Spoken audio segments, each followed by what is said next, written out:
Hi, this is Mrs. Robertson, and today we are going to spend our second day on slope. This is Chapter 1, Lesson 8, and these are worksheets. These worksheets will be located in my Google Classroom for you to do. Now, let's review.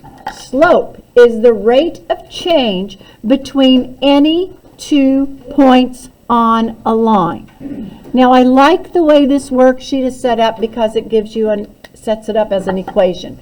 Slope is the change in y over the change in x. Another definition, vertical change over horizontal change, or rise over run. Those are 3 definitions of slope that you need to make sure you know. Most people know this one, but they don't realize that these 2 are also definitions of slope.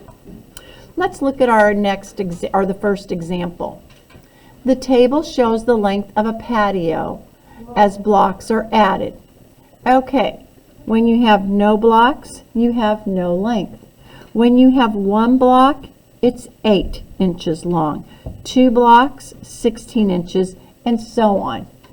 These are proportional. It says graph the data, then find the slope of the line. Let's go over this. 0, 0. Just put a dot over the dots. 1, 8. 2, 16. 3, 24. 4, 32. All right, so the points are graphed. Number and inches. So the number of blocks is horizontal. The length in this one is vertical. Always check to see what the labels are. Now it says we graph the data. Yes. Explain what the slope represents. The slope represents the change in y over the change in x. You could say the rise over the run. So what is our rise? Our rise is 8. Our run is 1. So the slope is 8 over 1. So for every 8 inches, there is 1 patio block. All right? Now, let's say you don't have friendly numbers here when it comes to graphing, or they say you don't have to graph it, you just look at the points. If you don't graph it and they just give you the points, you take the change in y.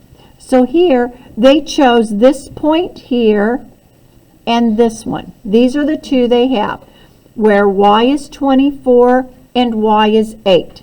Okay, so do you see where they came up with 24 and 8?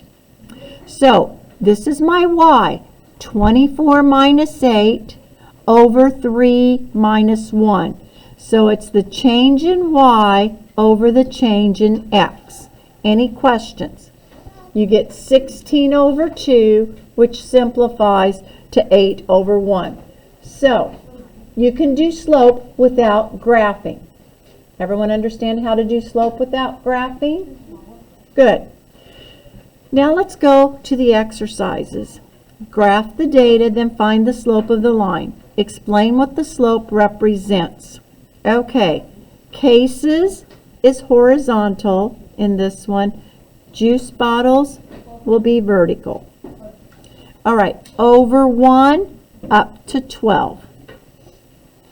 Over 2, 24, 3, 36, 4, 48. So we've graphed the line. Now, what is my slope? I'm going to use this point and this point. What's the difference from here to here? Well, I go up to 24, so that's 12. My rise is 12, and my run is 1. So 12 over 1, the slope is 12 over 1. What does it represent? 12 bottles per 1 case. Now these are very friendly slopes because you can look at the different things and they're easy numbers to locate. Let's practice doing one of these using the change in y over the change in x from up above. So let's use this point and this point. So we would have our change in y would be 48 minus 24 over my change of x, 4 minus 2. 48 minus 24 is 24. 4 minus 2 is 2, and that will simplify to a slope of 12 over 1, or a slope of 12. Now, these are all positive slopes because positive slope looks like this. All right? Now, we're going to talk about, when we go on the next page, I want to talk to you about what a negative slope looks like, a zero slope, and undefined, because those are 3 other things you need to make sure you can identify. At 6 a.m. in problem number 2, the retention pond had 28 inches of water in it. The water receded so that at 10 a.m. there were 16 inches of water left. So it wants us to graph the data, then find the slope. Okay, so we have here, I am assuming this is the 6 a.m. At 6 a.m. it had 28 inches. Okay. The water receded so that at 10 a.m., go to the 10, it had 16. Oh, now this is a negative slope because it's going down.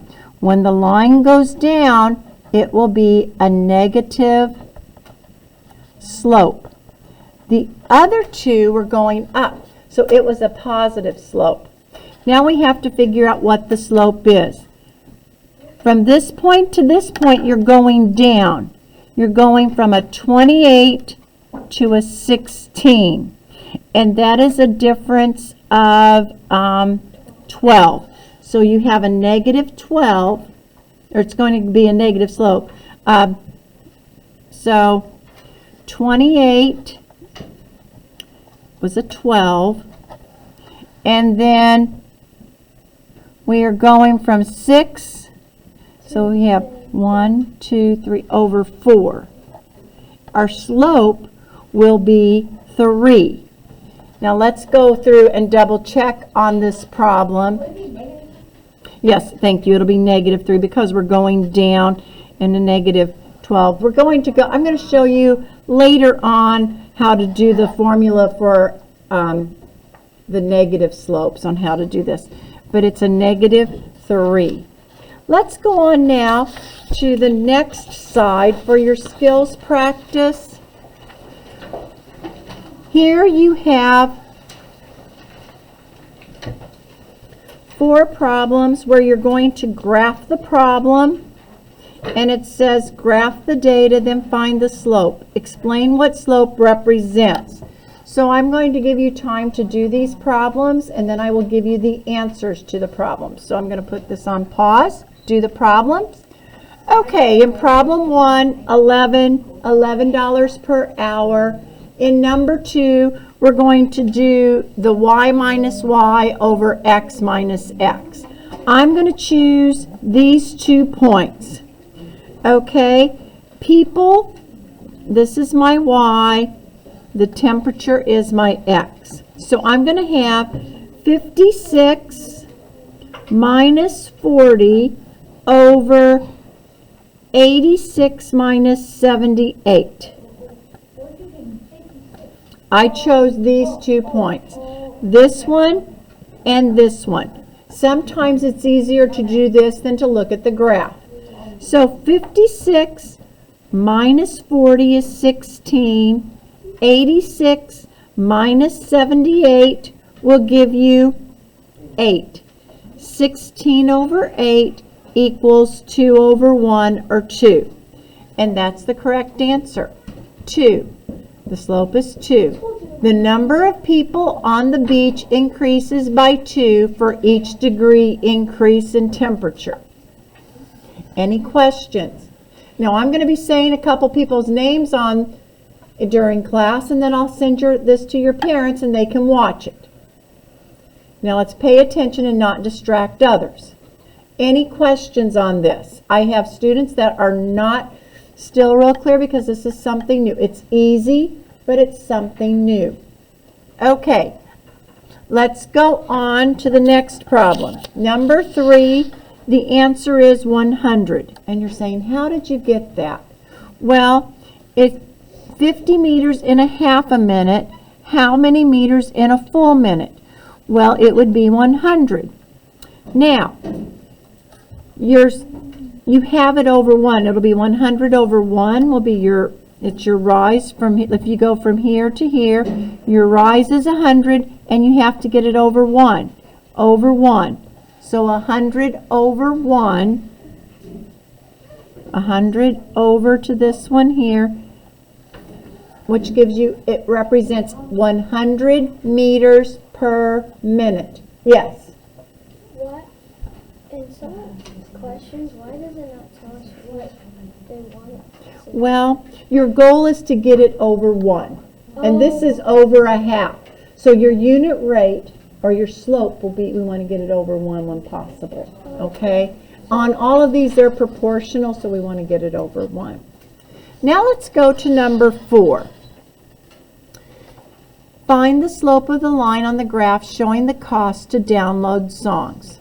Okay, your rise is 0.5 over 1. So it's 5/10 over 1. So the cost to download songs is 50 cents per song. They didn't add that on here, so it's 50 cents per song. Any questions? All right, now your homework assignment is to do the rest of it. You're going to do the homework practice and you're going to do the word problems on the back. Now, go back to this problem number 4. I want you to look at problem number 4 on the homework practice side. This says, which line is the steepest? Explain using the slopes. Well, on this one here, you look at the slope of line L, M, and N. Line L slope, here we have identified 2 points. There's this point and this point. It's the rise is 1 and the run is 2. So it's 1 over 2. M. Here is M. I'm going to use this point here. Now, this is, oh, they have the point down here. You use friendly points. Here's this point and this point. Do you see the points to use on M? So from here to here, my rise is 1, 2, 3, 4, 5, 6. The rise is 6, and the run is 1, 2. 6 over 2 equals a slope of 3 over 1, or 3. Now for N. Well, we know N is going to be a negative slope because it's going down. So we're going to use this point and this point. It's going down 1, 2, 3, 4, 5, 6. So it's down a negative 6, and then I go over 1, 2, 3. Negative 6 over 3 equals a negative 2. Now, which one is the steepest? M. M has a slope of 3. It is the steepest. Okay? Any questions on that? All right, go ahead and do both sides. If there's time, we will go over these at the end of class. If not, we won't. All right, so I'm just making the recording of notes I want you to add to the front part of today's lesson. The slope intercept formula says y equals mx plus b. I'm going to explain to you what the M and the B variables represent. You know that Y is vertical, X is horizontal, and then we're going to talk about what the M and the B are later.